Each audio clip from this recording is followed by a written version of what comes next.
Shedeur Sanders responds to Doug Gottlieb and let that man have it. Shedeur basically went at Doug Gottlieb for being a fake analyst, for being a failed basketball player who's probably binging on alcohol every day. Shedeur snapback was crazy, but if y'all want to know why I'm even doing this video, it's the fact that I just dropped a video about Doug Gottlieb and his hate for Colorado Buffaloes, his hate for Deion, and his dislike of Shedeur Sanders. Now, what Doug said is he can't stand the watch situation, and he brought it up. Now, people got a right not to stand something, but for every video and every time you speak on this man, you bring up his watch celebration. You hated the watch thing long before the Arizona State situation.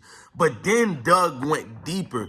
He questioned, how can Shedeur Sanders even afford a watch like that? Now, this is a dude, Shedeur, who's making $4.85 million this year alone for NIL.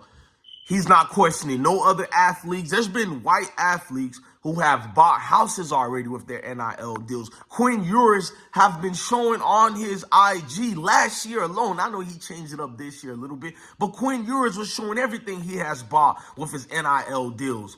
Where was the outrage? Doug was one of the people bigging up Quinn Ewers and clapping it up that Quinn Ewers left high school early to go to Ohio State, which Quinn didn't pan out over there, and then he went to Texas or whatever. He hyped it up and said, player like that who has talent like that should be rewarded for it. But yet he has something against all the other athletes getting paid. This is way before Shedeur Sanders. Doug Gottlieb has doubled down on that scenario. But when it comes the complexion of protection, he has a different talking point. Now, Doug, who doesn't waste an opportunity to denigrate anything that looks like me and you guys, he doesn't waste time. But to see Shedeur Sanders respond with the quickness like that, it made me proud of it. Look, I got to call out two brothers from the Brother to Brother show, Michael Smith and Michael Holly. They brought a female fan of TSU to criticize the watch thing by Shedeur Sanders. She's talking about you need to stay humble. You need to win with class. You see what they do? They get the Samuel Jacksons of the world to come be the talking points. Now, this woman is a TCU fan, and she's a jigaboo type woman. Think about what I'm saying. She looks like me. And they took her. Michael, who wanted to say it, but he wanted people to blame her. See, this is the games they play with Colorado. All of a sudden, Colorado is a big talking point for everybody who has an other than name Colorado Buffalo for the last 15 years. Ain't even looked their way. You know what I mean? A team that has 19 losing seasons out of 20, never even had their name uttered. Now, everybody named mama want to act like they're Colorado Buffalo's expertise now. Colorado just won a championship last year, so they need to be humble. They need to, fall back. Fall back. You see a team that has done the things that nobody thought they were capable of. Now, I am humbled a little bit because when you love a team, you want them to be undefeated, even though you know the actual truth about that team, like my Dolphins. I want them to be undefeated, but if they lose one game, it hurts to the core. And it humbles you a little bit, just like Colorado Buffaloes lost that game badly to Oregon. I couldn't take nothing away from Oregon, even though Oregon was classless, distasteful. You didn't see the media call out Oregon and their coach. What did Deion Sanders and them do to the Oregon way before they stopped the field of Oregon's logo? It was Oregon for 2 weeks in a row talking crap about Deion, saying subliminal disses towards them. Where was the media calling out Oregon? Exactly. This is not a Colorado Buffalo situation. It's about men who look like me, and we speak up our confidence in front of the masses. So they call it, we're arrogant, we're uppity, all that type of thing. And Deion is not allowed to respond to anybody who call him out his name, who question his mom parenting skills, who says any outlandish things that's unbecoming of a journalist or a pundit. But that never gets talked about. They always talk about the guy that's being bullied who actually stands up to his bully, and he bounces back and do his back. and he's the bad guy. Shedeur does the watch flash thing at the student area, and they say that's distasteful, even though that student area of Arizona State are probably 20-something years old and older, and even though that group of Arizona student sections, Arizona State that is,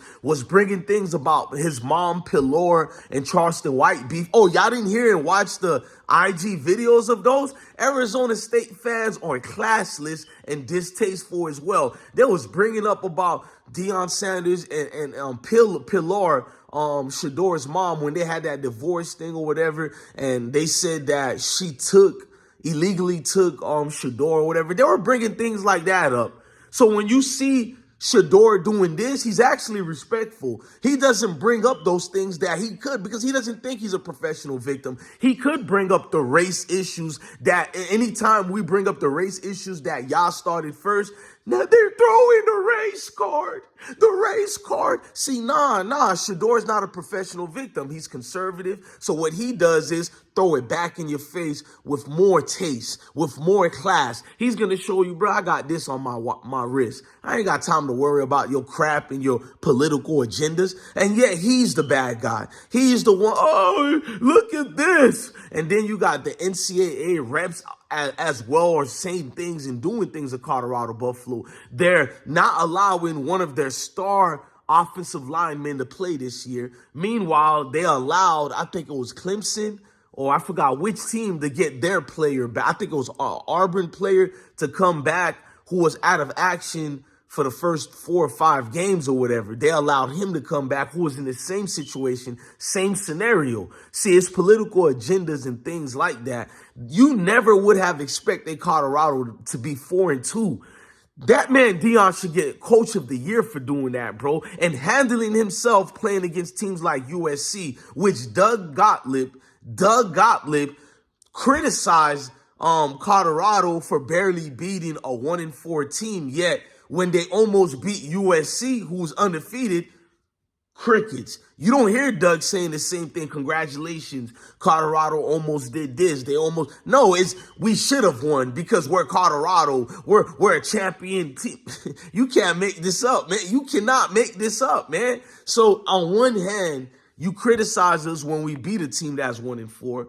On another hand, when we lose to a team like USC, you know, that's a champion team we're deserving of credit. You criticize us too and said we lost to them. Well, you're questioning Prime's coaching ability. So it's like you can't win no matter what you do with these type of people. They have their narratives. They have their real reasons. I'm going to talk about JJ Redick as well. We know the Redick that's going on with Redick. Don't let that go over your head. But look, man, I'm DJ Bless One. If you love these videos and you want me to continue them, smash the like button and get engaged in the comment section so I can speak with you too. Love your family, love your kids, and stay blessed.